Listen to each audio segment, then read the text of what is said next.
Hello guys, কেমন আছো সবাই? আজকে আমরা এক্সপ্লেনেশন করব হেড ওভার হিলস এর প্রথম পর্বটি। তোমাদের ভোট করতে দিয়েছিলাম হেড ওভার হিলস নাকি আওয়ার আনরেটিং শিওল। তোমরা সবচেয়ে বেশি ভোট করেছো হেড ওভার হিলস কে, তাই হেড ওভার হিলস এর প্রথম পর্বটি এক্সপ্লেনেশন করা হবে। পর্বের শুরুতেই আমরা আমাদের প্রধান চরিত্র সিওনাকে দেখতে পারি। সিওনা হচ্ছে একজন হাই স্কুল ছাত্রী, কিন্তু সিওনার একটা গোপন জীবন আছে। সিওনা হচ্ছে একজন শামান। শামান তাদেরকে বলে যারা আত্মা তাড়ায় এবং ভবিষ্যৎ দেখতে পারে। সিওনা তার ক্লায়েন্টের কাছে এসে একজনের আত্মা তাড়াচ্ছে। তো সিওনা সেই লোকটির থেকে আত্মা তাড়ানোর জন্য অনেক রিচুয়াল করে, কিন্তু এত রিচুয়াল করেও কোনো লাভ হচ্ছিল না। সকালে সিওনা সেই আত্মাকে বলে যে তুমি কি এখনো যাবে না? সেই আত্মা বলে না, যাব না। সিওনা এরপর তার ঘড়ি চেক করে, কারণ আজকে তার পরীক্ষা। দেখে হাতে মাত্র 10 মিনিট সময় আছে। এত অল্প সময় দেখে সিওনা তাড়াতাড়ি রিচুয়াল শুরু করে। সিওনা সেই আত্মাকে বলে তুমি তাড়াতাড়ি বের হয়ে যাও, আমার হাতে বেশি সময় নেই। সে আত্মা বলে আমরা আত্মা বলে কি আমাদের কোনো সম্মান নেই? এই বলে সিওনার ইউনিফর্মটা ছুঁড়ে ফেলে দেয়। সিওঙ্গার স্কুল ইউনিফর্ম বেরিয়ে আসে। সিওঙ্গা এরপর টাইম চেক করলে দেখে তার হাতে খুব অল্প সময় আছে। সিওঙ্গা এরপর তার স্কুল বাসের জন্য দৌড় দিতে থাকে, কিন্তু দৌড়েও কোনো লাভ হয় না। সিওঙ্গার বাসটা ছেড়ে দেয়। এই জন্য সিওঙ্গা সিদ্ধান্ত নেয় সে সাইকেল দিয়ে তার স্কুলে যাবে। সিওঙ্গা গেট দিয়ে না যেয়ে দেওয়াল বেয়ে যাওয়ার সিদ্ধান্ত নেয়। তখন ভুলবশত সিওঙ্গা পড়ে যেতে নেয়। তখন সিওঙ্গার বন্ধু জিহো এসে তাকে ধরে ফেলে। দেখা যায় স্কুলে সিওঙ্গাকে কেউ দেখতে পারে না, শুধুমাত্র জিহোই সিওঙ্গার একমাত্র কাছের বন্ধু। সিওঙ্গা তারপরও কিছু মনে করে না, হাসি মুখে প্রত্যেকদিন ক্লাস করে। পরীক্ষা শুরু হলে সিওঙ্গা কিছু পারে না, তাই সিওঙ্গার আজকের পরীক্ষাটা অনেক খারাপ যায়। তাই সিওঙ্গা জিহোকে বলে কালকের থেকে সে আরো ভালো প্রিপারেশন নিয়ে আসবে। এরপর সিওঙ্গার একটা ক্লাসমেট ওয়াশরুমে যায়। ওয়াশরুমে গেলে সে ওয়াশরুমের বাতিটাও জ্বালাতে পারে না। যখন সে ওয়াশরুমে যায় তখন তার উপর একটা ওয়াটার স্পিরিট অ্যাটাক করে। তো সে ক্লাসে এসে এই কথা সবাইকে বলে, কিন্তু তার কথায় কেউ বিশ্বাস করে না। স্কুল ছুটি হলে সেওনা তার ঘরে চলে আসে। সেওনার মা বলে তুমি একজন শামান, তাই আর স্কুলে যাবে না। সেওনা বলে আমি স্কুলে যেতে চাই, আমি একটা ভালো কলেজে চান্স পেতে চাই, আমিও সাধারণ মানুষের মতো জীবনযাপন করতে চাই, তাই তুমি আমাকে এইটুকুর জন্য অনুমতি দিতে পারবে না? এটা শুনে সেওনার মা বলে তোমার যেটা মন চায় সেটা করো, কিন্তু আজকের ক্লায়েন্টের সাথে যেরকম করেছো সেরকম আর করবে না। এরপর সেওনা একের পর এক ক্লায়েন্টদেরকে দেখতে থাকে।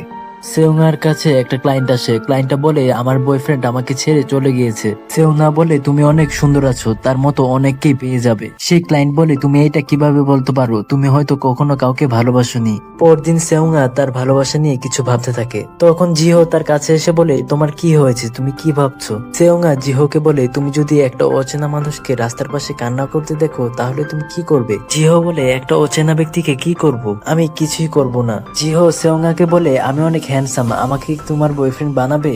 সেওনা এতে না করে দেয়। রাতে যখন সেওনা ক্লায়েন্ট দেখছিল তখন সেওনার কাছে তার শেষ ক্লায়েন্ট গিউনিও আসে। গিউনিওকে দেখে সেওনা তাকে ভালোবেসে ফেলে। সেওনা গিউনিওকে উল্টোভাবে হাঁটতে দেখে এবং এটাও দেখে গিউনোর হাতে মাত্র 21 দিন সময় আছে এবং 21 দিন পরেই গিউনিও মারা যাবে। গিউনোর দাদি সেওনাকে বলে যে গিউনিও অনেকবার দুর্ঘটনার শিকার হয়েছে, এমনকি সে অনেকবার মৃত্যুর ঘর থেকে বেঁচে এসেছে।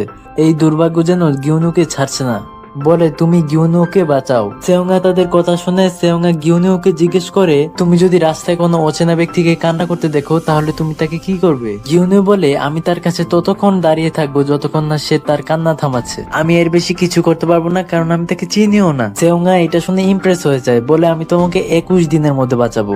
এই বলে তাদেরকে প্রতিশ্রুতি দেয়। এই কথা সেওনার মা শুনে ফেলে। সেওনার মা বলে তুমি যে ওদেরকে প্রতিশ্রুতি দিলে তুমি কি ওদেরকে বাঁচাতে পারবে? সেই যোগ্যতা তোমার আছে? তুমি কি ভুলে গেছো যে একটা বারবিকিউ ম্যানের সাথে তুমি কি করেছিলে? এরপর আমরা একটা ফ্ল্যাশব্যাক দেখতে পারি। একটা বারবিকিউ ম্যানকে সেওনা প্রতিশ্রুতি দিয়েছিল যে সে তাকে বাঁচাবে। তো এরপর থেকে সেওনা সেই বারবিকিউ ম্যানকে প্রোটেক্ট করতে থাকে, কিন্তু শেষ দিনে সেওনা দেখে যে সেই বারবিকিউ ম্যানের তাবিজটা নিচে পড়ে আছে এবং তখনই একটা গাড়ি অ্যাক্সিডেন্টে সেই বারবিকিউ ম্যানটা মারা যায়। সেই দিন তুমি আমাকে বলেছিলে যে আর কাউকে তুমি প্রতিশ্রুতি দিবে না, তারপরে তুমি আরেকজনকে প্রতিশ্রুতি দিয়েছো। সেওনা বলে কেন, তুমি আমাকে সাহায্য করবে? সেওনার মা বলে যদিও আমার কাছে শক্তি আছে, কিন্তু আমি হাজার হাজার স্পিরিট বা আত্মার সাথে লড়াই করতে পারবো না। কিন্তু তুমি তাকে এত বাঁচাতে চাচ্ছ কেন? সেওনা বলে কারণ আমি তাকে ভালোবাসি। পরদিন তাদের স্যার বলে আজকে আমাদের স্কুলে ট্রান্সফার হওয়া একটা স্টুডেন্ট এসেছে। এই বলে সেই স্টুডেন্টটিকে ডাকে। দেখা যায় সেই স্টুডেন্ট হচ্ছে গিউনিও। গিউনিওকে দেখে সেওনা অনেক অবাক হয়, বলে তুমি এখানে কি করে? সেওনাকে এত অবাক দেখে সবাই তাকে ইনসাল্ট করতে থাকে, কারণ গিউনিওকে সেওনা তো চিনোও না। গিউনিও সেওনাকে বাঁচিয়ে বলে যে আমি হয়তো তোমাকে কখনো দেখেছি। তো ছুটির পর গিউনিও সেওনাকে বলে যে আমি তো তোমাকে কখনো দেখিও নি, তুমি হয়তো সবার অ্যাটেনশন পাওয়ার জন্য এরকম করেছো। ছুটির পর গিউনিও একা একা দাঁড়িয়ে তীর খেলা দেখছে। আমরা এখানে জানতে পারি একসময় গিউনিও অনেক ভালো তীর খেলতো। কোনো কারণে সে এখন আর তীর খেলে না।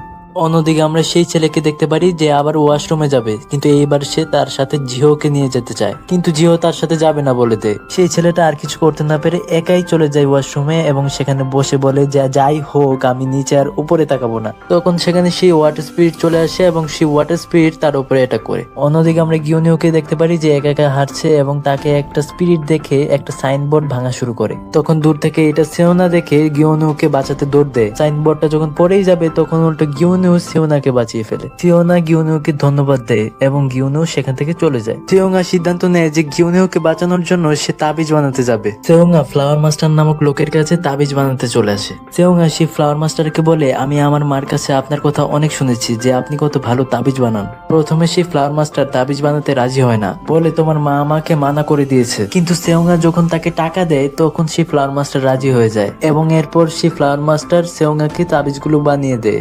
এরপর দেখা যায় সেই ছেলেটিকে হসপিটালে নিয়ে যাওয়া হচ্ছে। সেই ছেলেটি বলছে যে সে ওয়াটার ঘোস্ট দেখেছে। পরদিন সিওনা স্কুলে আসলে সিওনা অজ্ঞান হয়ে যায়। সিওনা জিহোকে বলে যে সে অনেকদিন ধরে ঘুমায়নি। পরে সিওনার ঘুম ভাঙলে সিওনা বলে যে আমার তাবিজগুলো তো এখন আমি গিওনিওকে দেইনি। রাতে সিওনা গিওনিওর জন্য অপেক্ষা করতে থাকে, কিন্তু সেখানে গিওনিওর দাদি আসে। সিওনা জিজ্ঞেস করে আপনার নাতি কোথায়। গিওনিওর দাদি বলে গিওনিও এরকম জায়গায় খুব কম আসে, তাই আজকে আসেনি। সিওনা বলে তাবিজের জন্য আপনার নাতিকে এখানে আসা অনেক দরকার। এটা শুনে গিওনিওর দাদি গিওনিওকে এখানে আসতে বলে এবং কিছুক্ষণ পরেই সেখানে গিওনিও আসে। এবার সিওনিও দেখতে পারে গিওনিওর মৃত্যু পানিতে ডুবে হবে। সিওনা গিওনিওকে তাবিজগুলো দেখায়। গিওনিও বলে এই তাবিজগুলোর দাম কত। গিওনিও বলে 1 কোটি 2 কোটি নাকি 10 কোটি। এত দাম দিয়ে বিক্রি করেই তো মানুষের সাথে প্রতারণা করো, তুমি হলে একটা ফ্রড, মানুষের সাথে জালিয়াতি করো। এই বলে গিওনিও তার দাদিকে নিয়ে সেখান থেকে চলে যায়। পরদিন সিওনা ম্যাপে কোনো জায়গা খুঁজছিল যেখানে মানুষ ডুবে মরে যেতে পারে। তখন জিহো সিওনাকে বলে যে আমাদের ক্লাসের সেই ছেলেটি ওয়াটার ঘোস্ট দেখে অজ্ঞান হয়ে গিয়েছে। তো সিওনা যখন বাইরে যায় তখন দেওয়ালের মধ্যে হাত দিলে দেখতে পারে দেওয়ালটা ভিজা। এটা দেখে সিওনা চলে যায় ছেলেদের ওয়াশরুমে। সেখানে গেলে দেখতে পারে যে একটা ওয়াটার ঘোস্ট তার দিকে আসছে। তখন সিওনা সেই ওয়াটার ঘোস্টকে ধরে বলে যে তুমি ছেলেদের ওয়াশরুমে কি করছো, তুমি ছেলেদের ওয়াশরুম ছেড়ে মেয়েদের ওয়াশরুমে যাও, আর তুমি আর কখনো কাউকে ভয় দেখাবে না। এবং সিওনা যখন সেখান থেকে যেতে নেয় তখন সেখানে কিছু ছেড়ে চলে আসে। তখন সেখানে গিওনিও চলে আসে। তখন হঠাৎ সেই ওয়াটার ঘোস্টটা সেখান থেকে বের হয়ে গিওনিওর মধ্যে ঢুকে যায়। গিওনিওর মধ্যে সে ওয়াটার ঘোস্ট ঢুকলে গিওনিও অন্য একটা জগতে চলে যায়। সিওনা সেই তাবিজটা পানির পাইপের মধ্যে লাগিয়ে তাদের দিকে পানি ছুড়ে মারে এবং সেই ঘোস্টটাও গিওনিওর বডি ছেড়ে দেয় এবং সিওনা সেই ঘোস্টটিকে একদম শেষ করে দেয় এবং তারা একে অপরের দিকে তাকায় এবং এরই সাথে শেষ হয়ে যায় হেড ওভার হিলস এর 1 নম্বর এপিসোড।